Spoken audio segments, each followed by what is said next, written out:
biko ọ bụrụ na ị nwere gị na Chineke na-abụrụ ọgbọ kwụrụ ọtọ ka anyị kpee Chineke n'ekpere.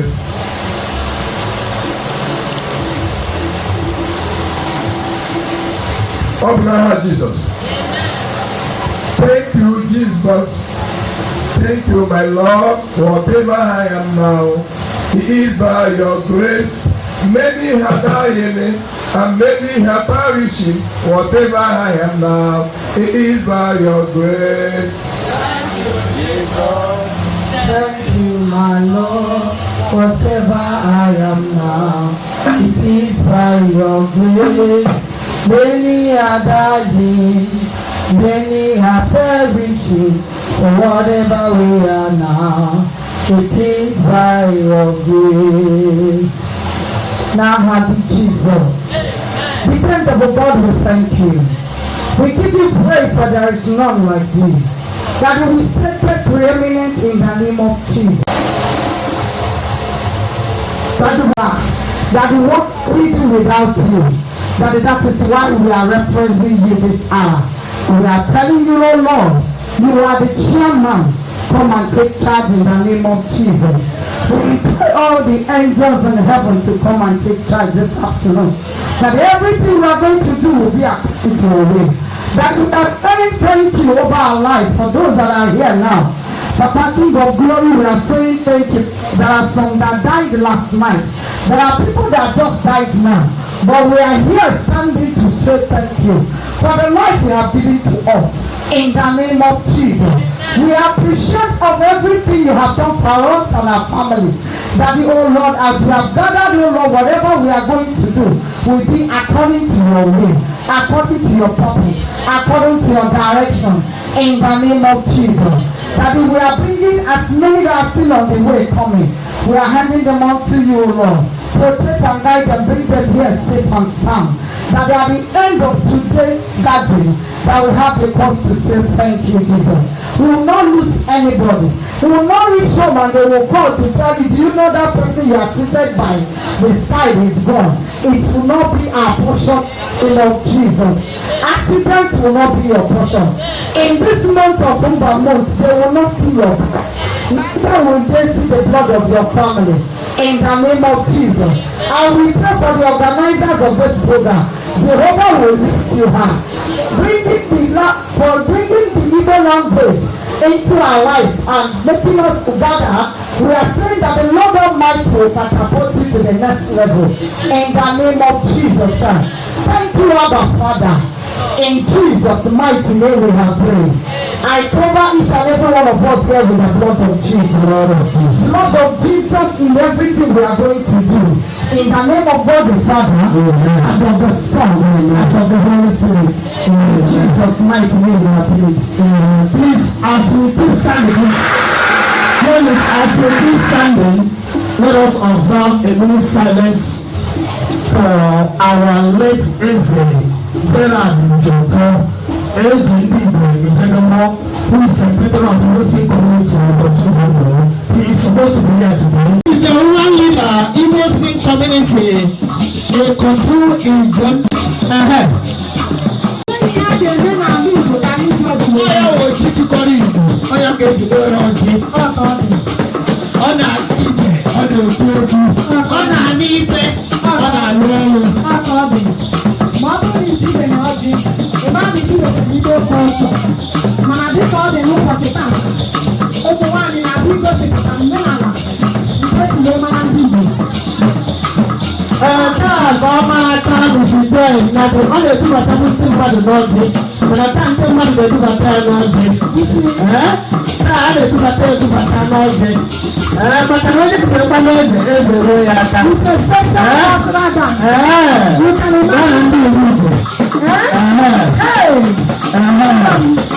Ịnụkwa m, ọ ga-adịte egwu.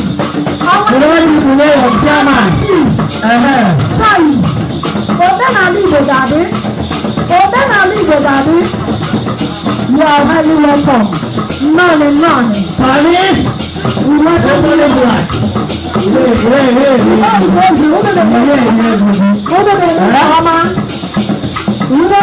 Igbo speaking community, we welcome you. eze unu na-eme nke ọma kamela ama na ahụkwa nta gị ebu igbo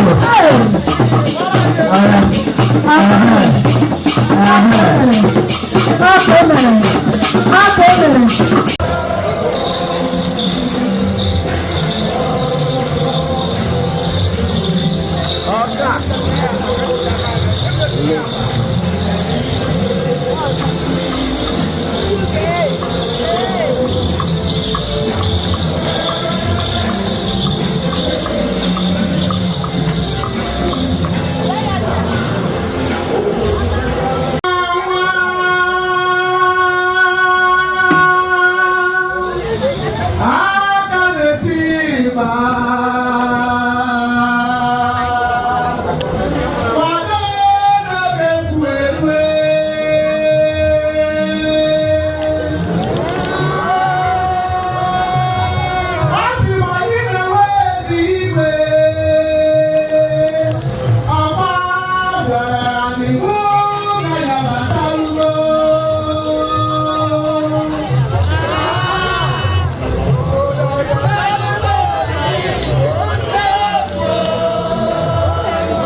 o mere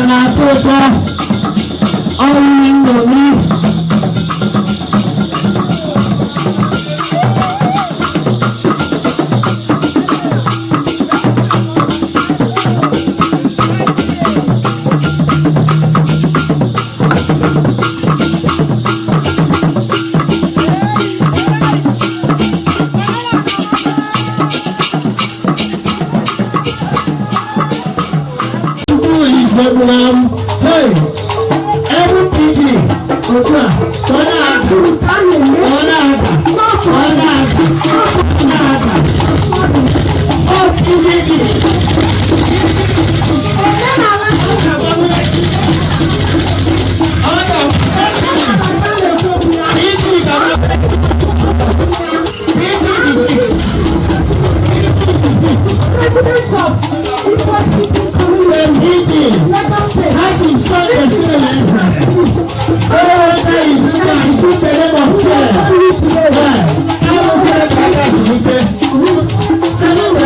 wípé sẹ́kẹ̀ tẹ̀lẹ́tà sí wípé king of boys nípa lórí ògiri ọjọ́ òní kìí ti náà. We welcome you all. Hey, hey,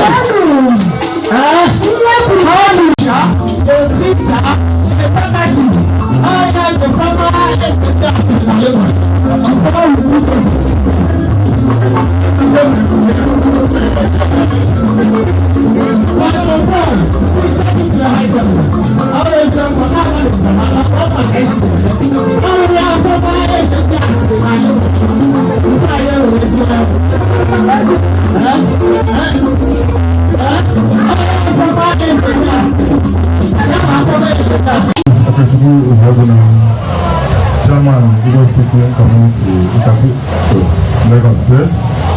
I have the pleasure and the privilege to welcome you all to this unique and extraordinary event of Igbo speaking community, Lagos State.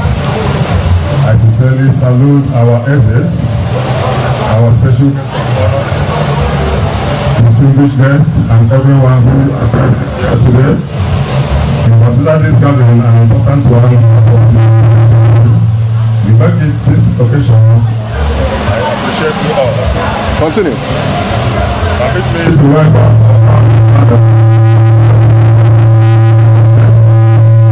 so much to lay the foundation on which we thrive today in order to ensure that people speaking community Lagos State this vision by which every meaningful Igbo speaking president, every meaningful man Lagos State is being recognized.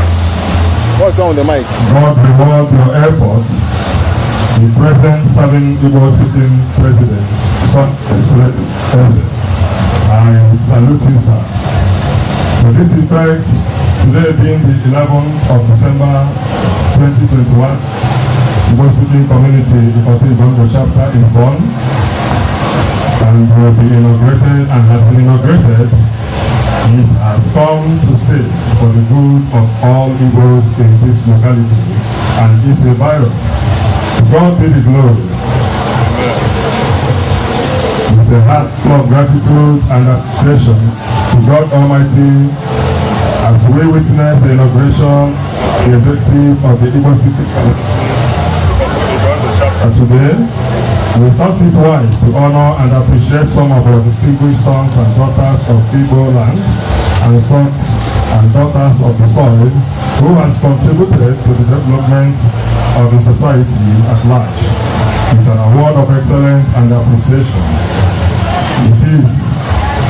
It is noteworthy that as we run the affairs of this institution in this chapter, we will focus on this 6-point agenda, which include establishment of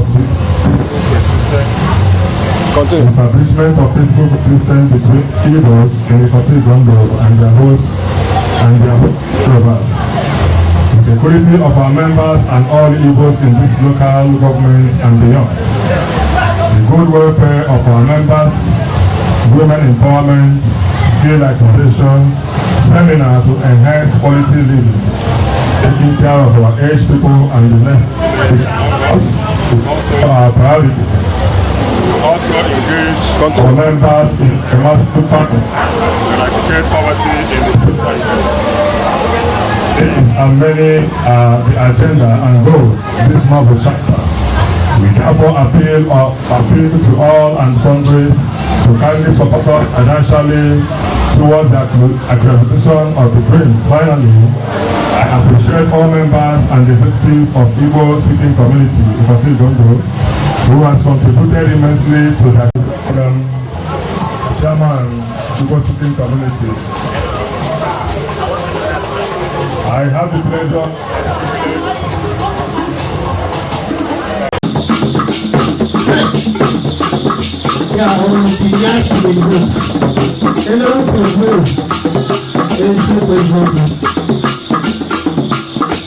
So the next is the beautiful songs I will come by smiling. Why not we will have I will have to listen. All the people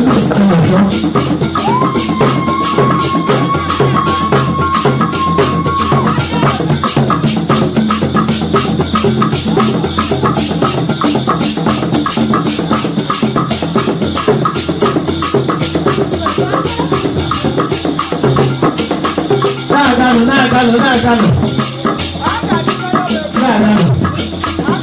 When we were in the time, keep dancing.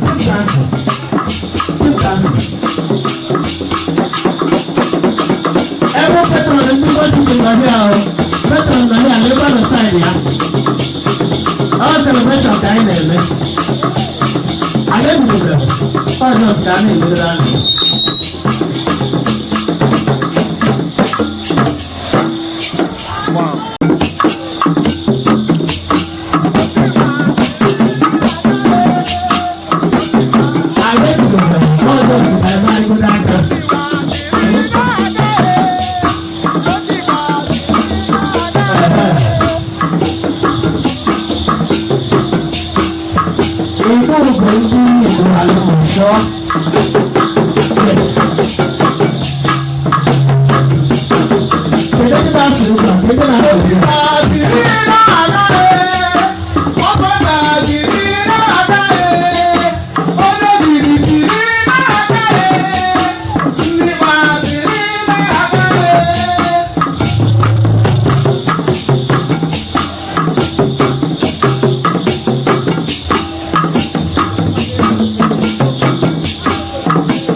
Yes.